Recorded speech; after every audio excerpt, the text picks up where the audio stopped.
What if I told you that some children were never born human? 4,000 years ago, an entire civilization believed exactly that. To understand this story, we need to go back in time, to ancient Egypt. This isn't mythology. This is how power works.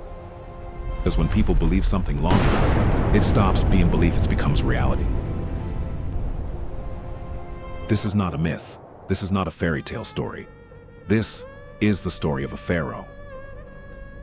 To a land where a river created civilization and power created gods. This civilization didn't just build monuments, it built belief.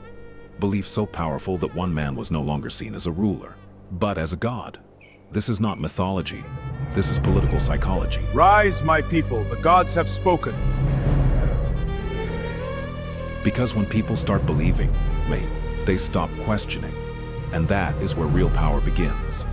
But how did an entire civilization accept that a newborn child was never human to begin with?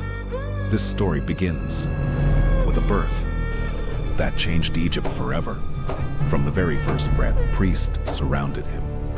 Not to bless a child, but to declare a god in human form. How does a newborn child get worshipped like a god? Imagine this.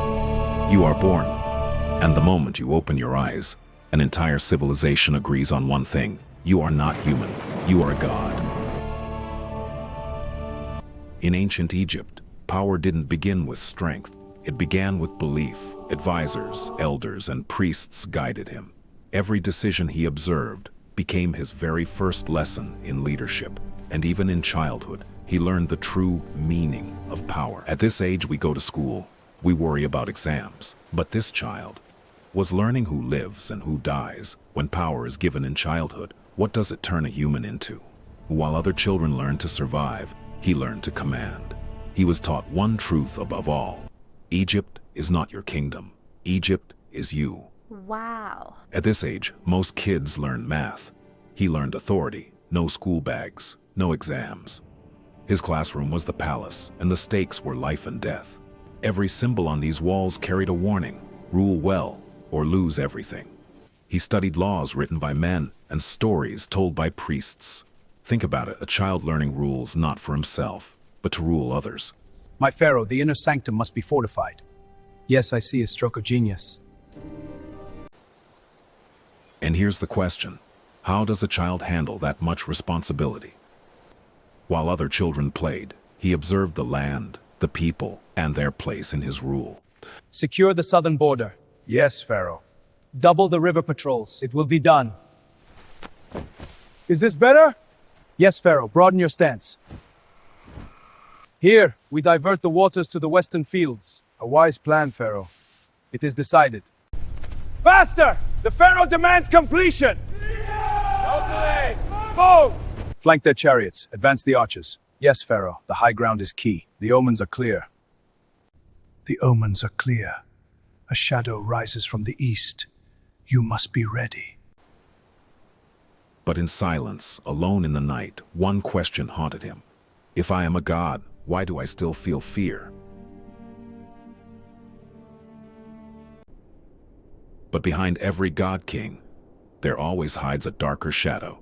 A shadow that shapes his fears, builds his cruelty, and forges his destiny. And this shadow was his father.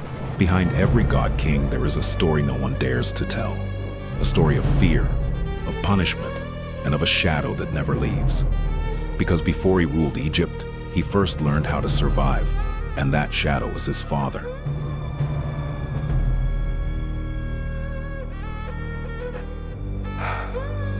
Villagers! Free the fire! You unsanctioned! You dare challenge my authority! Gods, tighten your spears! Prepare for judgment!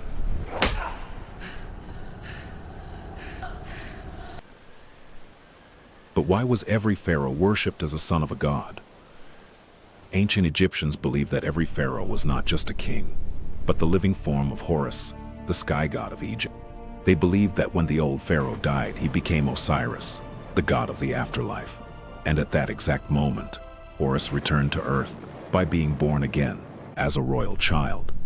In their eyes, the pharaoh wasn't just a ruler, He was the living form of Horus. That is why, the moment a prince was born, he was worshipped like a god. The child did not earn his divinity. It was declared by tradition, fear, and faith. The message was simple: obey the pharaoh and you honor the gods. Defy him, and you defy the very order of the universe. This belief was on a completely different level, that the living pharaoh was not just a ruler, but the human form of Horus, the sky god, and the moment he died, he became Osiris, god of the afterlife. Now, the old pharaoh had reached his final moment.